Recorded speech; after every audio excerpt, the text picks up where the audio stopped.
Hey guys, this is Brian with Top Notch Lawns. Today I want to talk to you guys about starting your business. Also, kind of want to talk about why I bought a new walker mower for my business. So, all right. First off, I think the biggest thing that you got to think about is, where do you want your company to go? I mean, do you want to grow it into something really big where you got crews running all over the city? Do you want to be a one-man show? And do 30 yards a week? What kind of yards are you wanting to do? You wanting to do high-end yards? You wanting to do just, your normal non-irrigated yards? All that plays a part into what kind of equipment you're going to buy. I'll tell you, for me, I want to grow my business every year. I want to get big. I want a big company. I want to have employees. I want to have a lot of employees. I don't want to be mowing. I want people to mow for me, and that's kind of my dream, for my company. Whether it happens or not, I don't know, but I'm gonna give it my best shot. But I do understand the guys that don't want to mess with that kind of stuff. They don't want to mess with employees. They don't want to mess with what all entails of hiring people. So I know a few guys that make a really good living just working by themselves. I know guys that make $80,000 to $100,000 a year in lawn care by themselves because they're good at what they do. They're efficient, and if that's kind of what you're wanting to do, then hey, more power to you. There's more than one way to skin a cat. To be honest, we're all doing this to make money. So, however you make it, it's up to you. For me, what I'm going to try to do with my business is every year I want to try to add something new to my business. Next year, I'm going to try to run 2 crews. I'm going to advertise next year. I didn't really advertise at all this year. I was comfortable with what I had. Maybe the year after that, I might get into irrigation and that kind of stuff. So, what I'm going to try to do with mine is every year I want to add something different, something to offer my clients, to where eventually, when a customer calls me, I don't have to say no more. I don't do that. I can't do that. I don't have the equipment for that. I'm sorry, you're gonna have to go somewhere else. I want to be the one-stop shop in lawn care. I want to be able to do anything and everything. Tree trimming, irrigation, landscaping, obviously lawn cutting, spraying, fertilizing, everything. Also, I want to talk about one of the reasons why I bought a new walker mower for my business. And the main reason why I did that is because I had the opportunity to get a big contract. Okay, most of the properties that I mow right now are for one person, and that person really likes the way a walker cuts. They want their stuff bagged, and I knew having that machine would help me get this contract. That's kind of why I bought one. I know it's not for everybody. They are a lot of money. Whether it's a push mower, a Hustler, a Skag, an Exmark, whatever it is, you can make money doing lawn care. Everybody knows that.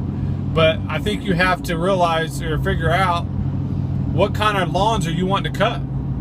What kind of places are you going to advertise? Are you going to hand out flyers? What kind of neighborhoods are you going to hand out flyers in? I'll cut anything.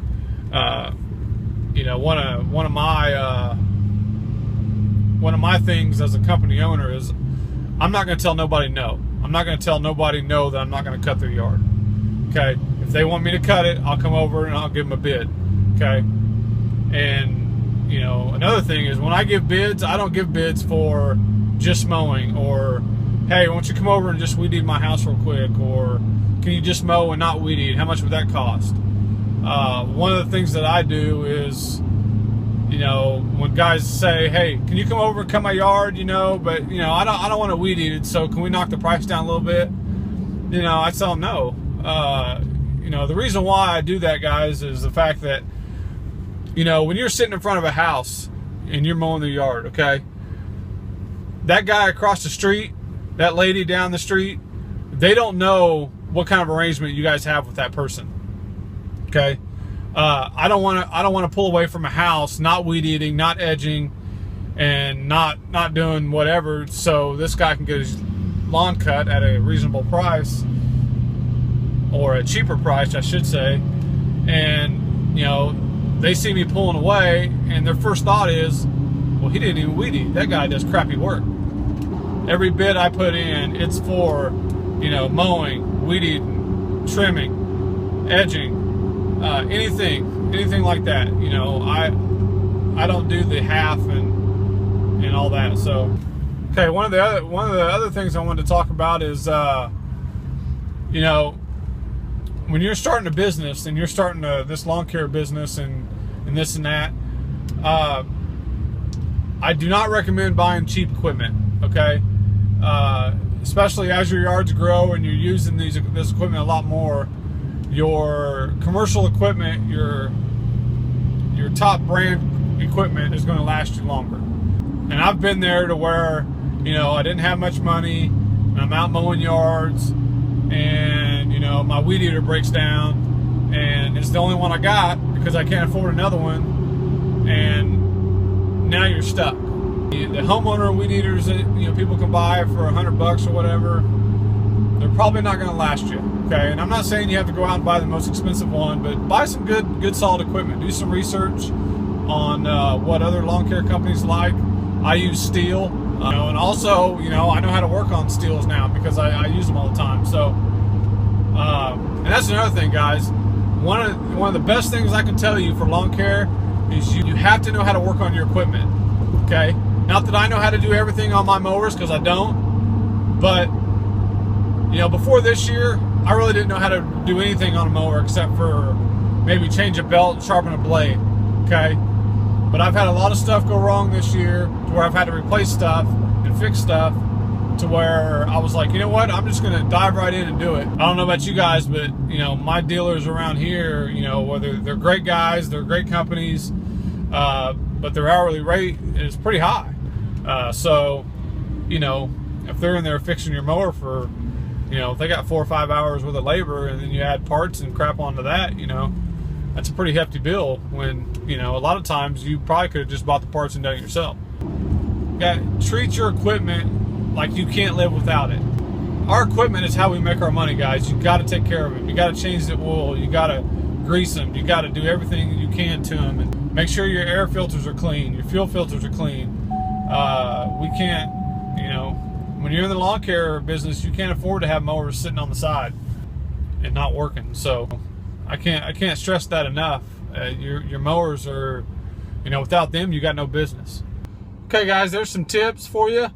Make sure you subscribe for more videos, some fun videos, some more tips, and thanks for watching. See you later.